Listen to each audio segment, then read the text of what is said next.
Could you please tell us about your vision for the year 2030 and beyond for the Indian construction and real estate sector?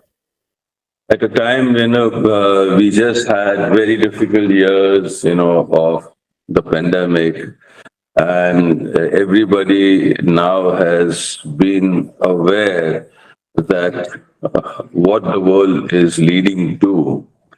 And though with the help of our government and everybody, we fared pretty well, but that is not what is, on the agenda today, and you're talking about facades and part of the building industry. See, the most important thing that is, getting focused is the environment and global warming, climate change. All of that are very, very, very important. And for us as a country, which is now the most populated, or going to be most populated country in the world. Yes. For us, the problems are many, many fold. Okay, and we are a democracy. Okay, so whatever decisions we take are going to be, considering everyone. So we cannot decide at a given time that, oh, we'll do this, because everybody has to be on consensus. And the most important thing is that on one side, we have this population of 1.4 billion, 1 point God knows where we are now. And from another side, we have a land area, our land area, where, our whole country's land area is only 2% of the world's compared to the population. Our population is something like 17 point or 18.5% of the world's population. Right. Okay. Now that puts us in a very, very precarious situation. So from another side, why we are having this climate change is because for years and years and years, we have cut our forest. We have not taken care of, the carbon content in the air. All of that, and there have been conferences and conferences. The whole world is getting very, very aware of it. And the thing is that our Honorable Prime Minister also in the Paris Accord and in several meetings, has agreed that our forest cover will be increased from, say, 22%, maybe my percentages are slightly here and there, to something like some 30 plus percentage. Okay. Now, if we look at our Indian rural and agriculture is something like 50-55%. Okay. Now, these percentages in different websites are here and there. But what is most important is that agricultural forests. Now, certain websites even say, and it is also, I also see it, because on the plan it is marked forest. And I have seen there is not a single tree on that portion of land which is marked forest. Okay. So the actual forest cover is only something like 6 to 7%. That is from one side. Then the wildlife. Then wildlife is also very important for the existence of a human being. What we see, the birds, the bees, sparrows are gone off from, I don't know, you are in which city or where are you? At least in Mumbai, where I stay, in the other Parsi colony, every morning I used to get up with chirps of, sparrows. Now I see, if I see one sparrow, I tell my wife, oh, I saw a sparrow. Okay, now that is the kind of thing. So we have to take care of our forest. Now, what is happening? Now, you might be saying that what is this man saying? I want to talk about facades, but I'm leading to that. Okay.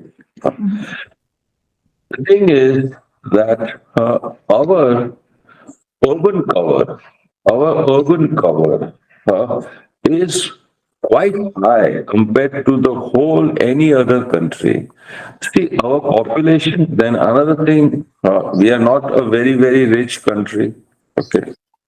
So how we have grown, we just, all our small, small towns, if you look at it, like say Ahmedabad, Mumbai, Delhi, Pune, Ahmedabad, when I used to go there quite often as a person in college, there was one ring road.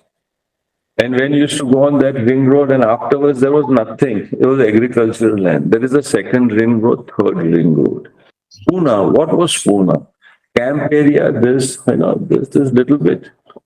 Now it is growing, growing, growing. All the farmlands are all getting gobbled.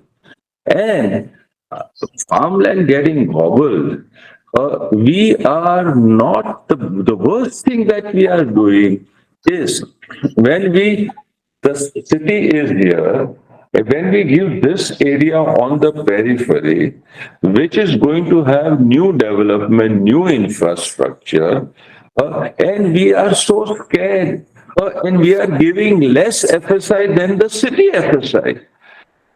Because we are looking at the political and other things, but we have to calculate and say that, oh, our population is going to increase to so much.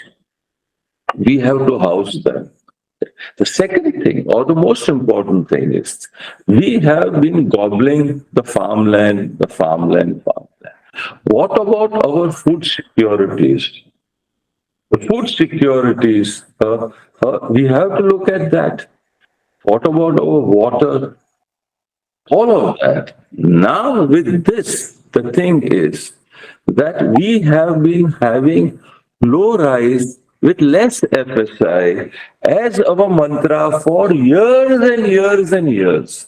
Now we have to change our mantra from low rise to high rise and super high rise, because unless and until you go super high rise, restrict your urban cover, because our urban cover compared to the other countries, urban cover is 3%, 3.5%, 4%.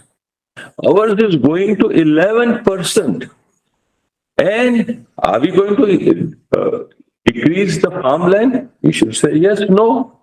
Are we going to decrease forest land? No. Are we going to decrease wetland? No.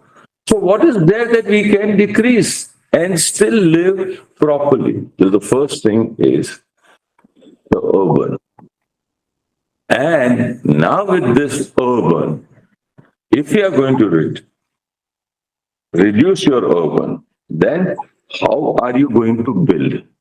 That is where you will come into picture. How are we going to build? Are we going to build in the same way, concrete, brick,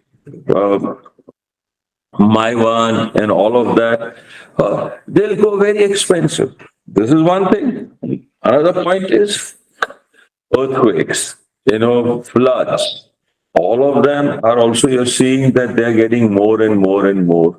So you have to devise a way by which from one side you're going to build higher, from another side you're going to build them safer.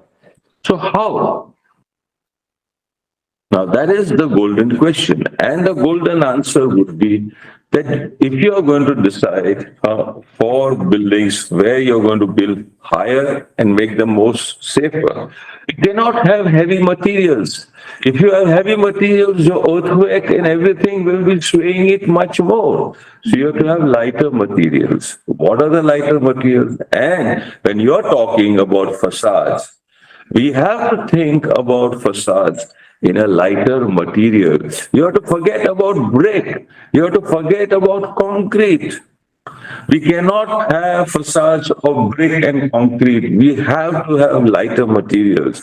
You have to have new materials. And I have been saying it that you have to have composite materials of glass with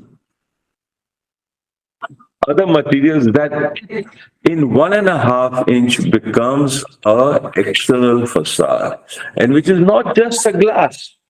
It should not be just glass because in my office, I don't mind. I am surrounded by glass, but in my bedroom, in my living room, I need some blank walls. I need all of that. But still, that also can be done with a lighter material.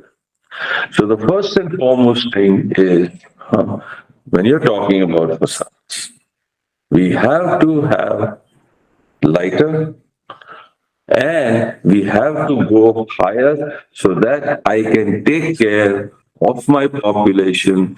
Okay, today, a lot of people are living in slums. A lot of people are living in one-room kitchen. A lot of people are forget one-room kitchen also. People are living in 100 square feet, 150 square feet with 3 and 4 kids, with one toilet outside, with God's good grace. Our country, economic situation is bettering, okay? So all of them also will have at least a small flat. So they will also increase, okay, in built-up area. So these are the things which are very important, and facade will play a very important role in it. A little more fortunate in Delhi than what you see in Bombay, the density of population and the buildings. I heard that you and your team recently met Prime Minister Sri Narendra Modi to present a design policy solutions for the housing crisis in urban India for cities like Mumbai. Could you please tell us the cracks of your discussions and the solutions and outcome of the discussion? See, I have been working on eradication of slums, or I'm nobody to say that I'm working on eradication of slums. But the first policy that was formed by Mr. Balasaheb Thackeray for Shivshai Krapalk, Pravanam, okay. That was formed when I had an idea. I went to the housing minister. The housing minister at that time was, Suresh Dada Jain. I gave him an idea and I said, sir, we should do this. Because my heart really aches when I see somebody, a small kid without his pants or anything, on a street running around. Okay, the mother is cooking under these are things, which are really not, I would say that these are things, which are really not the things that one should have in our country. Okay. So, I had the good fortune or the bad fortune of going in slums also and seeing them, no toilets. No. So, we worked out a scheme.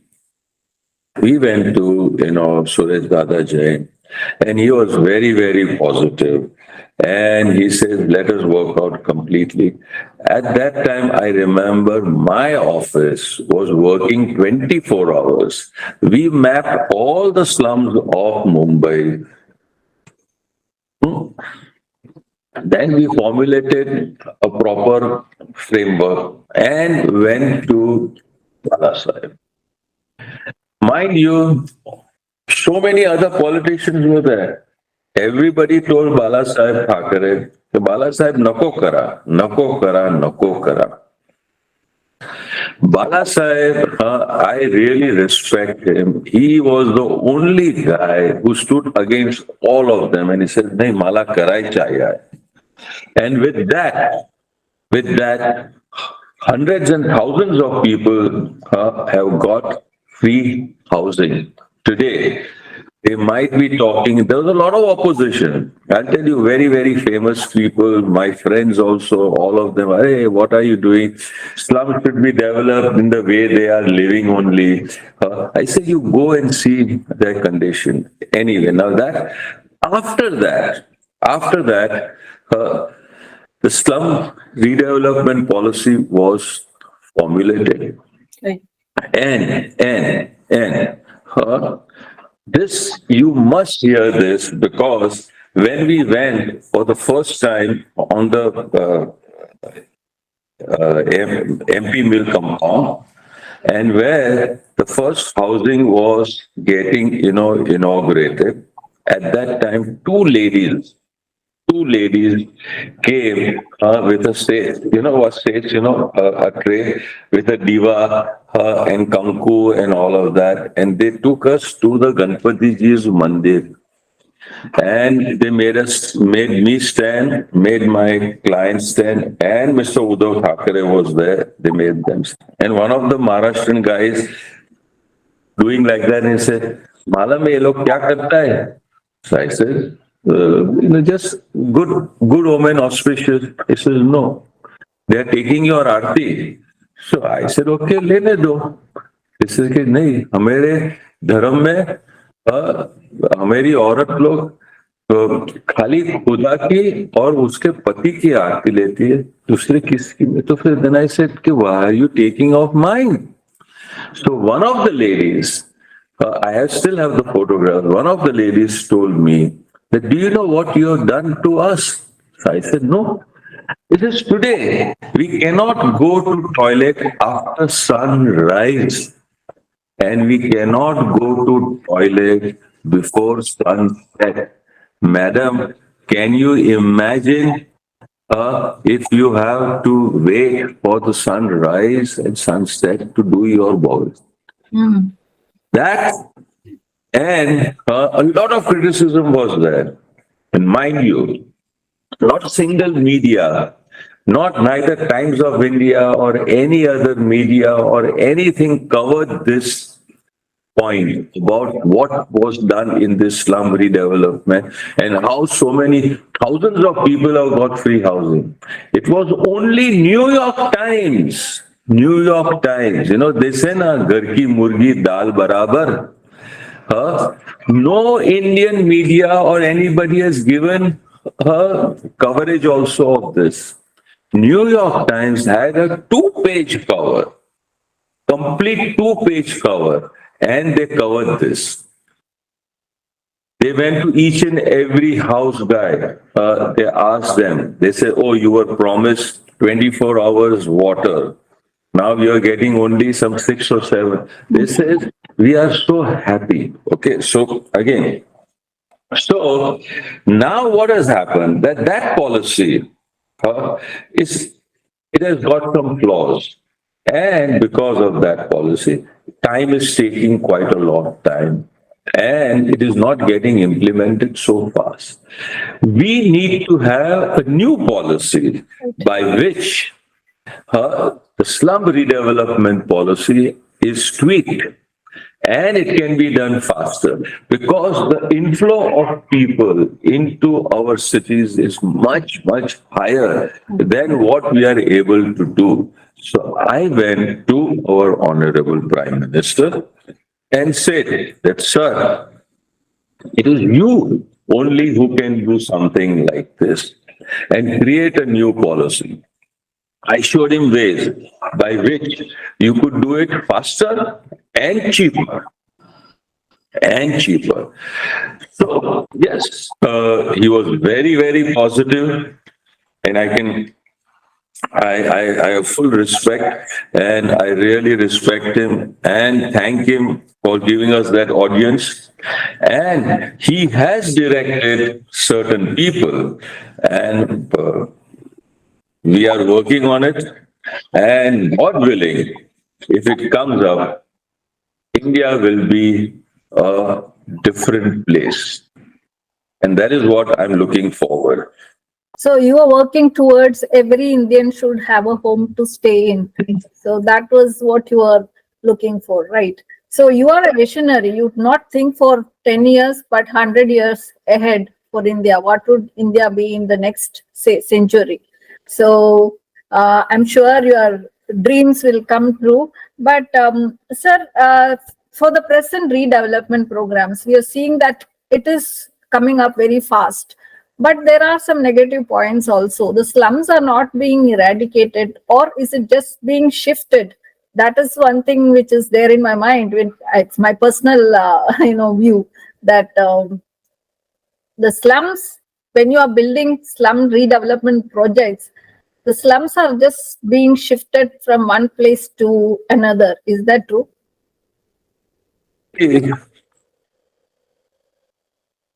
Every scheme will have some negative points. Okay. Now, when we are redeveloping a particular slum, we are giving them flats, or we are giving them houses of 300 square feet, 325 square feet. Now, as the situation might be, now the fellow who has stayed in that slum worked his whole life.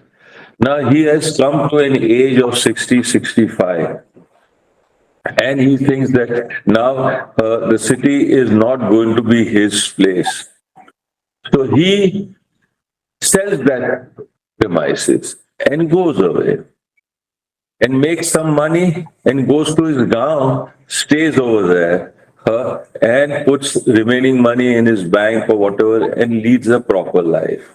Okay, so that's one way. Now, these kind of things will happen, but the main thing is that uh, there are nobody who's moving from one slum, getting his house, selling it and living it in another slum. That kind of I have not seen. But people selling their house and moving to a village, yes, those kind of things are possible. But what you are saying, that from one slum is moving into another slum and selling off his premises, that is completely wrong. Completely wrong. Just tell me, in a slum, you are not having water. Your wife or people had to get up at 2 o'clock and 3 o'clock, walk hundreds of feet, and stand in a queue, fill up your bucket, come to your place. Your open drainage is there. No, that is not correct. That is just a media hype, or some people have made. That's not true. So, in cities like Mumbai, what are the biggest problems faced by the urban residential real estate? You are talking about FSI quite a lot. So, is there any solution? Okay, first of all, Mumbai. Let us not just say Mumbai. Okay, let us look at all the urban areas. Since independence, our government, or the government which was there at that time, never gave any importance to the urban area. Yes, it was right. At that time, the rural areas were more important. They gave only importance to the rural area. In the city and urban area, they never increased the FSI. But at that time, when we got our independence, or after 5 years, 10 years, 15 years, at that time it was okay. That the urban areas did not have that much of influx. Now the urban areas have tremendous influx. And what is happening, that with the FSI being the same, now since last 5, 6 years, each and every city, the FSI has been increased.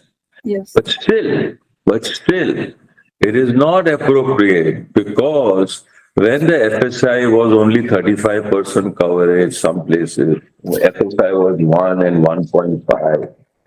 Now, if you really calculate that how much your FSI should be, and not restricting your urban area, your calculations will go to 6, 7, 8, 9, and 10. But the administration and the government is scared that from 1.33 and 2, how are we going to 10? Okay, Yeah. so because you have to house your people, you calculate, Yes. do your calculations. An ordinary family, when say the wife is pregnant, going to get a kid, the wife will come and tell the husband, "Oh, abhi bachcha aayega, this aayega, that aayega. Let us make a cot for the newborn." Or if you have a one, then she will say, "Arey, we should have at least a one bedroom, so maybe two bedrooms. So we got two kids. They will grow." They also plan. But our administration, when they know that our population is so much, okay, so many people are going to, 75% of our rural population is going to get into cities. What are we doing about the cities? Right. We are, where are we? And with this increase in your FSI also, okay, we are not meeting the criteria. And the other point is affordability. What are the kind of salaries that you are giving? And what is the kind of housing prices that is there? We are very, very proud and we say, oh, Mumbai is the third, most expensive housing in the world and all those kind of things. I think it's a shame that if I have to put all my money to buy a house, is it the right thing? So we have to bring down the pricing of housing and we have to build a higher, faster, safer. And for that, what you have to do is, yes, we have right now two materials, concrete and steel. Yes. We have to develop better materials that we will be able to build faster. I don't see anything in the horizon, though there is a lot of talk about carbon concrete and other things, but there is nothing really concrete about it. And another step is we have to build cheaper. We have to build safer. So from another point is our cities are also levying tremendous amount of taxes. But then from another side, they also have to provide for services. So we are in a very, very difficult situation. We are not a country where from another side my oil is coming. So before I do anything, I'll build big, big buildings and I'll make roads and I'll do services and everything. I have to earn. I have to. So, but from another side, previously we were looking at, oh, Mumbai, Delhi, this. A few years back, we were looking at India, Dubai, and London, and all of that. Today, we have to look at it as world as one place. If what happened in China and the coronavirus and everything, and what the whole world was closed for nearly 2 years. Yes. Just imagine if we are not able to take care of our population, if we are not able to take care of the health of that population, uh, it is going to affect the whole world. So the richer nations also should finance and take care of our urban areas. Eradicate, have proper sewage, have proper sanitation. We have to think about new ways of generating power, new ways of disposal of our garbage. All of that is there. We need money for all of that. We need money for all of that. And all of that can be done and should be done. And for that, your facade is going to play a very important role. Right, sir. Because if I start having facade which is heavier, it is not going to be helpful. So we have to think about a facade, which is previously we used to have 9 inches as the external facade. With plaster and everything, the plaster went off. Okay, now we are only on Maiwan. We are having 6 and 8 inches. Now Maiwan also has to go away. We need something which is still lighter, faster, better to clean, faster to clean. Yes. So we need something which is just 1 inch, 1.5 inch lighter. And that you, at least with my thinking, I have been telling all the glass guys, give me a sandwich glass, which I don't have to color. I don't have to. I have a sandwich glass, which is, I'm having a permanent color. And it will reflect heat, everything. And from inside, I will have walls which are white or off-white or whatever it is. So I don't need color. I have to save on materials. The world is, we have to reduce our consumption as far as our eating is going, as far as our wastage is going, and a lot of things like paint. Why should I have paint? If we are having this kind of facades, we don't have paint. With my one, we went away with plaster. With this kind of facade, we should go away with paints. Now that is what is needed. But we have to think in advance. But the whole industry has to be, and sooner or later, it is going to come. Sooner or later, it is going to come. And your facades are going to be completely different.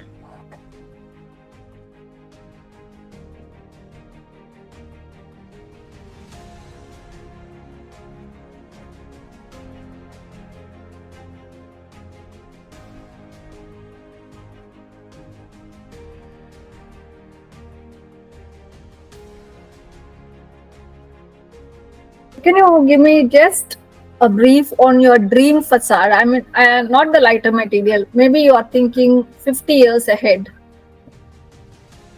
I see 50 years ahead. I don't see buildings, the way they are. I have been always thinking, buildings high up in the air with a different material. You might be having flying buildings also, which are up in the air. You'll be having buildings which are, they start after 40, 50 or 100 or 200 feet because we need that much of forest area to keep our temperatures and everything low. But we might reach to a population of 15 billion.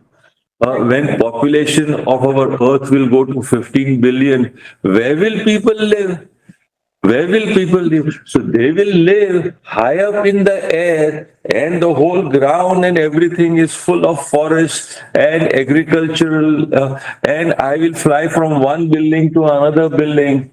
The cars are not going to have wheels. They will fly and they'll go into another pocket. So I am thinking that is going to be happening sooner or later, because land is a precious commodity. You cannot duplicate land.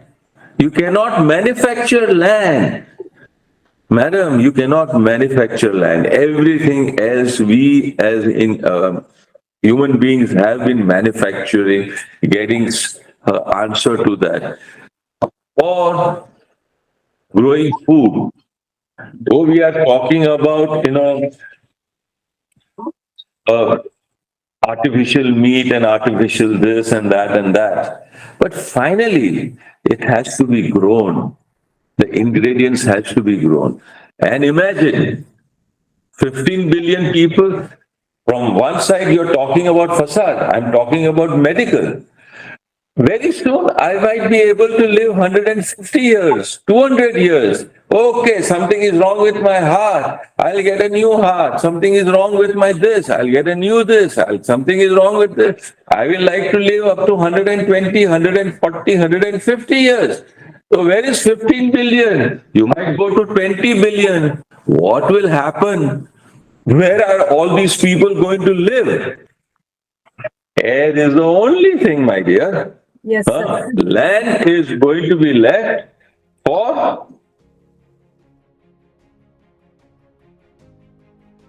My last interview, you were talking about the buildings in the air and the agriculture happening vertically in the same buildings. Probably we can incorporate agriculture along with the people living in the building, vertical farming, all those things. It is a real great vision. And so you have almost completed 4 decades of your work now. According to you, what are the biggest achievements by AHC as a design firm and personally? Eh, Um, in my span of so many years, when I was working in a firm with my cousin, and I was just, about 17 or 18 or God knows what age, and I don't remember. And one lady had come and she wanted something in a different way. And my cousin was a very well established architect. He said, no, no, no, you should have it in this way. And I asked my cousin, and I said, why aren't you giving what she wants? He says, no, this is not architecture is all about. From that day, I have practiced as an architect, not as, a lot of my friends and everybody is practicing. And they practice in a particular way. And they want to prove themselves that this is the way of doing. I have been always wanting to do and give service. And my design has been what a person needs, what the area needs, what the situation needs. And I have done and I have gone on that path. And that is maybe, I don't think I'm on the wrong path as far as I'm concerned. And I fully believe and what I'm doing for social housing, what I'm doing for the new cities, how our cities should be condensed, go vertical, how they should not take up more area. Cities should be more green because we have gobbled farmland and the farmland has gobbled forest land. Now we have to get the forest to the city. Now all these things are, we are not talking about a small building. We're talking about large things where policy matters a hell of a lot, where it has to be a policy where we need very, very able leaders who are thinking of the future, who are thinking of the city, and who are thinking about the country. And that is why I went to our Honorable Prime Minister and said, Sir, we must do all of this. And he was very, very, I would say, kind. And I wish God that, good things happen. Yeah, I'm sure whatever you propose to all the policies, all those things will do good to the nation. And we are so honored to have you as an architect, and you've done so much for the nation, and the nation has honored you with the Padma Bhushan. And I'm sure your work will continue like this, and you give us more better buildings and spaces. Social gatherings are very difficult these days in Mumbai, that I've seen, because lack of amenities or places or within 100 square feet. What you say, if people are living within 100 square feet, these are the saddest situation. I hope one day we will see a country where, like your dream, where every person is having a house to stay in, a comfortable house to stay in. And what is your advice to the young architects? Uh, advice to young architects, it's a very difficult thing. Today, you can't even advise because the way he is looking at things and the way I am looking at things. But if you are honest and you do the right thing, what you feel is the right thing, care about others, and just don't think about yourself. Uh, it's a very difficult question, my dear, that you are asking me. But what you said, that if we are able to achieve all of this, and that is, a house for every Indian, an affordable house for every Indian. And I sincerely feel that there is a lot of scope. We should not just do things which are told to us to do. Yes, at an age, we must do what is told. But at an age, if we feel that what is told is not achieving the right thing for our people and for our country, we should go and ask the authority, why are you doing this? Why can you not do this? It will be good for our country. And if everyone does that, our country will be better. And I have lot of faith in our country. And our country, I tell you, our country is a superb country. It is tolerating and it is mixing and everything. Uh, so I have a lot of faith in our country. We'll come up, we'll do. But ours is a democracy. I have to ask you, I have to ask him, everybody's opinion, everything has to be taken. Right. So we might be a little slow, but we'll be there.